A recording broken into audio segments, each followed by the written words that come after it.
तो कश्मीर में जिस तरह की महफिल लगी है और राशिद भाई ने तो कमाल कर दी, मतलब हर कोई कह रहा था कि एक और, लेकिन अब जिससे तारुफ करवाने जा रहे हैं हंसराज हांसी, जिनको हर कोई जानता है और कश्मीर से लेकर कन्याकुमारी तक कहीं भी चले जाएं इनके फैन नजर आएंगे। भारत में ही नहीं बल्कि आप अमेरिका, इंग्लैंड, कनाडा कहीं भी चले जाएं। मुझे लगता है हाँ जी, जब मेरा जन्म भी नहीं हुआ था उससे पहले आप गीत गा रहे हैं। मेरे फादर आपके फैन थे और यहाँ तमाम जो ऑडियंस बैठी हैं, तो इतना लंबा अरसा। और सबसे पहले आपको कश्मीर आने पे बहुत बहुत शुभकामनाएं। कैसा लगा कश्मीर आके?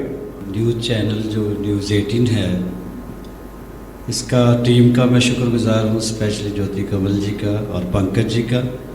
उसके बाद जितनी ऑडियंस है, मुअज़्ज़ज़ ख़ातिन और हज़रात, आप सबको आदाब, अस्सलाम वालेकुम, नमस्कार।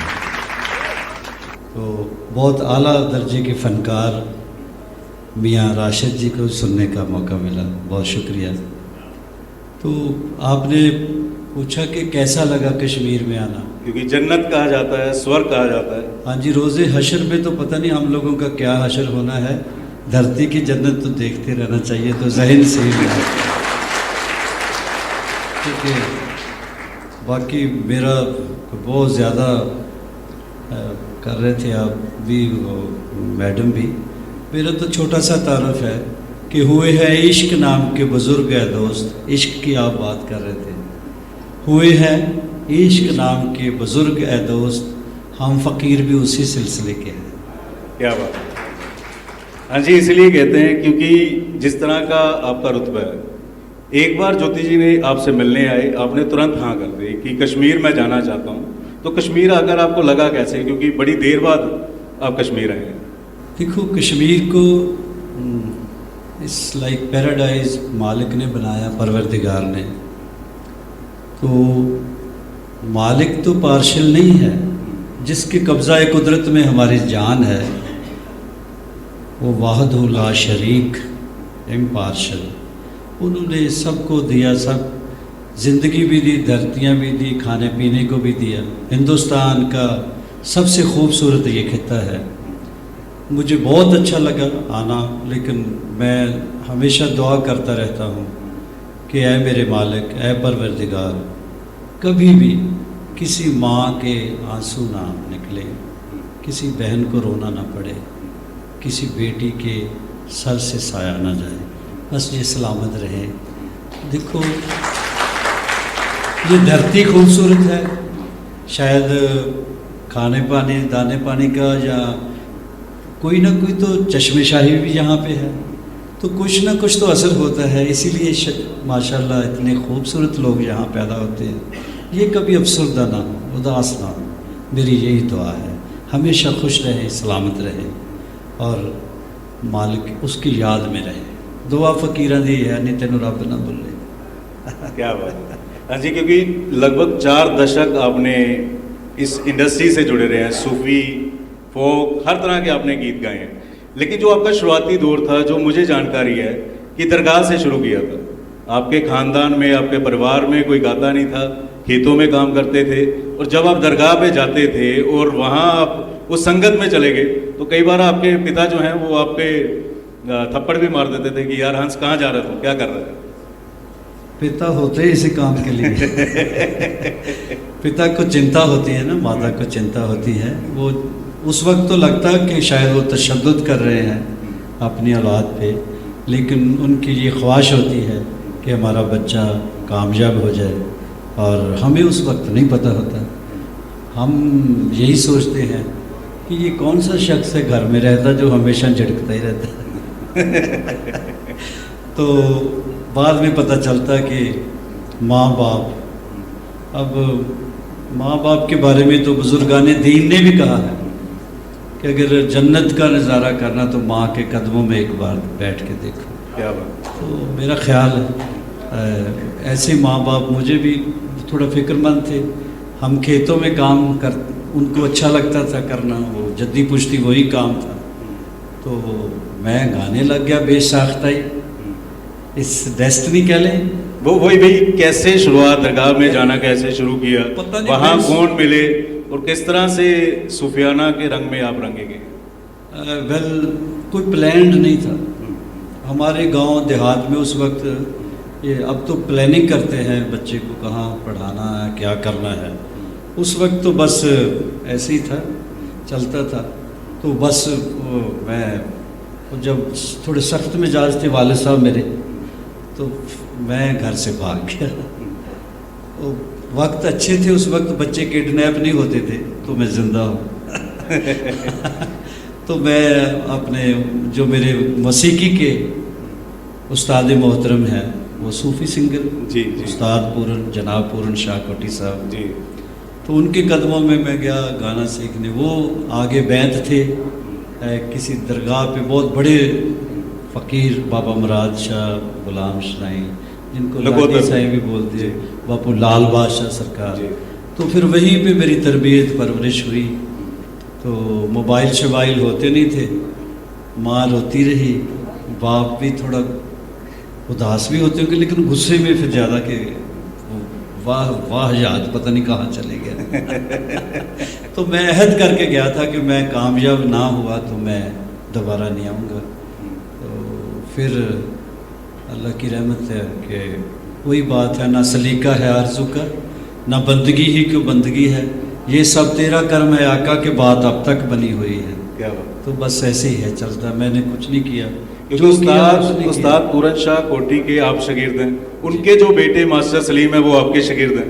हाँ, बस उस्ताद का बेटा खलीफा होता है, उस्ताद की तरह होता है, लेकिन ये मोहब्बत का दर्जा वो हो गया था कि उन्होंने अपनी औलाद को कहा, ये मेरे, मुझे भी बेटा ही मानते थे, बेटा मेरा हुक्म है, मेरी औलाद में ये सबसे बड़ा बेटा आपका शागिर्द होगा। बस ऐसे चल। क्योंकि आपको पद्मश्री से नवाजा गया, आप मेंबर पार्लियामेंट हैं, सूफी आपने ज़िंदगी जी है, सबसे अच्छा आपको क्या लगता है? फ़कीर बनकर रहना अच्छा लगता है, सूफी बनकर अच्छा लगता है, सांसद बनकर अच्छा लगता है, या जब लोग पद्मश्री के लिए जाने जाते हैं, या फिर अमेरिका में जब आपको प्रोफेसर की उपाधि दी गई, वहाँ भी आपको इतना बड़ा खिताब मिला?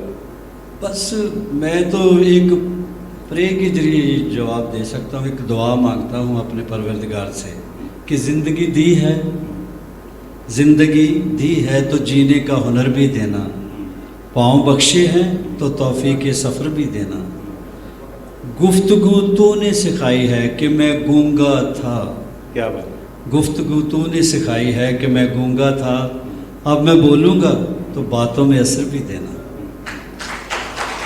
गुफ्तगू तूने सिखाई है कि मैं गूंगा था, अब मैं बोलूँगा तो बातों में असर भी देना। मेरे उलझे हुए ख्वाबों को तराजू दे दे मेरे मालिक, मुझे जज्बात पे काबू दे दे। मैं किसी गैर के हाथों से समंदर भी ना लूं, और एक कतरा भी समंदर है अगर तू दे दे।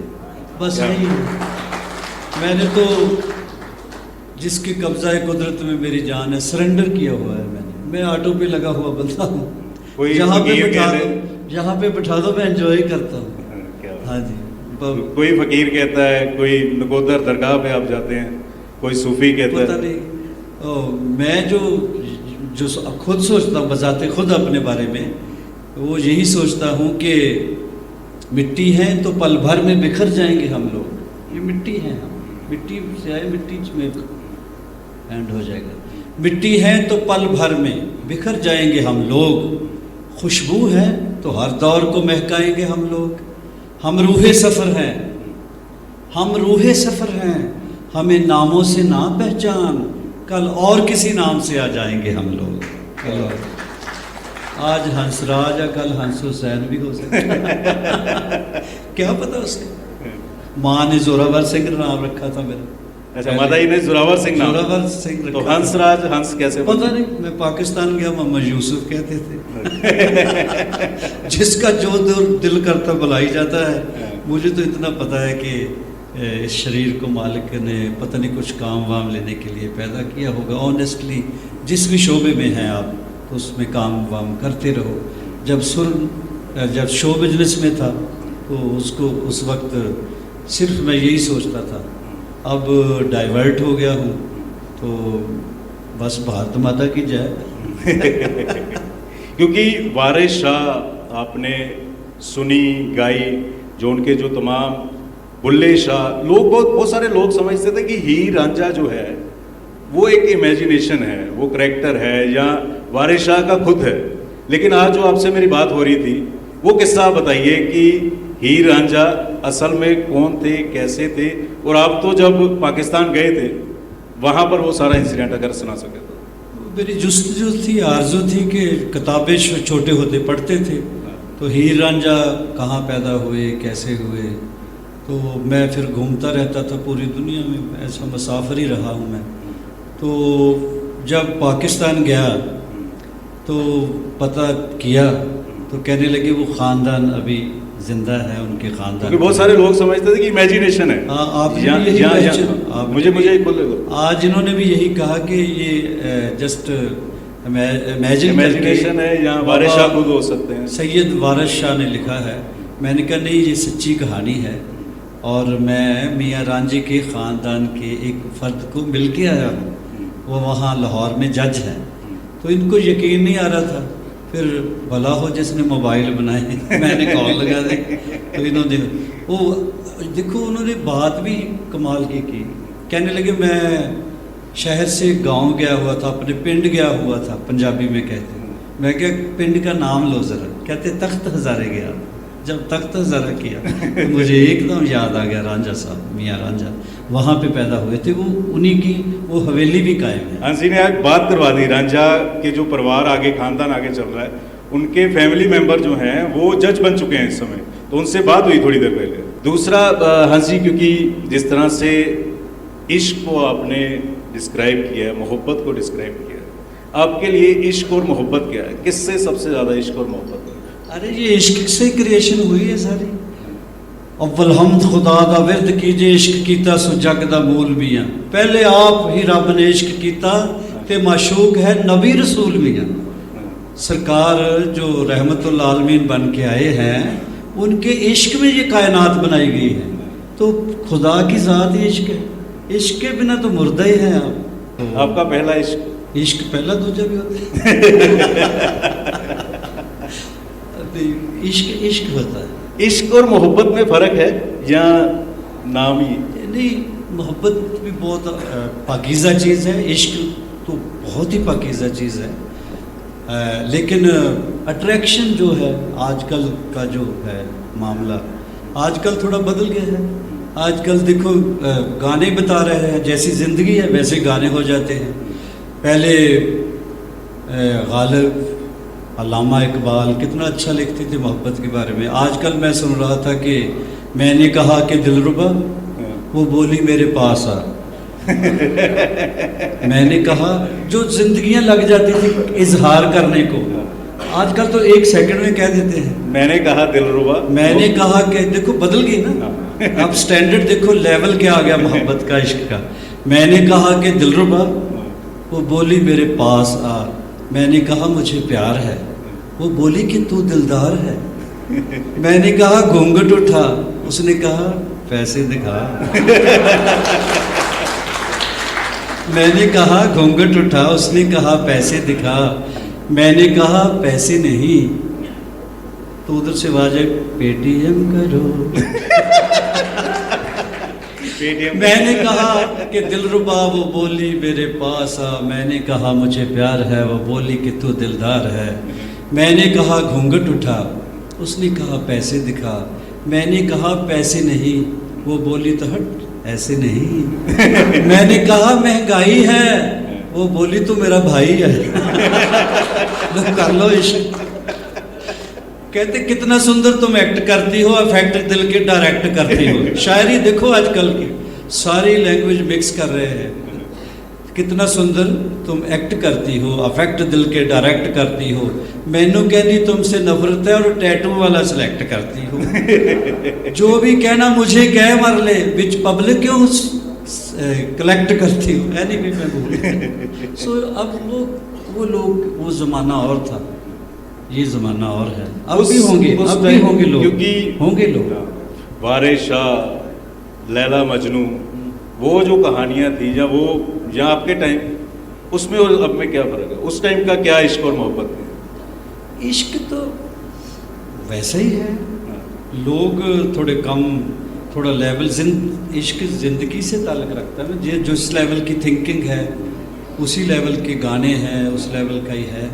लेकिन ये नहीं है कि खाली होगी दुनिया, अभी भी होंगे, अभी वारिशा नहीं है वो शायर नहीं है, उसकी मोहब्बत को उजागर का है, लोग सच्चे सादिक लोग हैं, ऐसी कोई बात नहीं। दूसरा क्योंकि नुसरत साहब के साथ आपने बहुत सारी परफॉर्मेंस की, गुलाम साहब के साथ बहुत सारी परफॉर्मेंस की, कोई ऐसा किस्सा जो आपको साथ जोड़ता हो, उनकी वो बातें हमेशा याद रहती हों? क्योंकि मुझे लगता है कि वो जो एक आपका दौर था वो सब, वो शायद अभी कमी नज़र आती है। उस्ताद नुसरत फ़तेह अली मरहूम को आप जानते हैं? सभी जानते, नुसरत साहब सब जानते, पूरी ऑडियंस। तो वो जीनियस थे, वो दुर्वेश थे, वो कमर्शियल सिंगर नहीं थे, वो असल सूफ़ी सिंगर थे। तो वो लोग हैं जो 500-600 साल से यही काम, तो मेरी बहुत तमन्ना थी, आरज़ू थी कि उनकी ज़ियारत की जाए, मिला जाए। तो इंग्लैंड में एक एशियन सॉन्ग कॉन्टेस्ट होता है, वहाँ पे हिंदुस्तान पाकिस्तान के लोग फ़नकार, उनका कंपटीशन होता है, वहाँ से फर्स्ट सेकंड ये वो जो भी होता है, जैसे आजकल रियलिटी शो है वहाँ पे होता था। तो कुछ जज इंडिया से जाते हैं, कुछ वहाँ से। तो इंडिया से मुझे कॉल किया गया, उधर से मैंने जाके पूछा कि पाकिस्तान से जज कौन है, तो कहने लगे वो जो चले आ रहे हैं। तो नुसरत फ़तेह अली खान को मैंने देखा तो ऐसे लगा जैसे स्वर्ग का पहाड़ ही चला आ रहा हो। तो मैं एकदम, मैंने कहा खान साहब आज जज तो आप, जजमेंट आप ही करेंगे, जज आप हैं, मैं तो मौसीकी का मुजरिम हूँ, वैसे फ़ाइल लेके बैठ जाऊँगा। बस वो पहली मुलाकात थी। फिर मुसलसल बॉलीवुड में उन्होंने स्टार्ट किया, पहला गाना कच्चे धागे फिल्म के लिए करना, दोनों ने इकट्ठे। तो मैं खुशनसीब हूँ कि मेरे से उन्होंने गवाया कच्चे धागे का गाना। ऐसा चलता रहा सिलसिला। फिर उम्र ने वफ़ा नहीं की, उनको कुछ ऐसी सेहतयाबी ना मिली, उस टाइप की लंबी उम्र होनी चाहिए ऐसे लोगों की, उनका इंतकाल हो गया।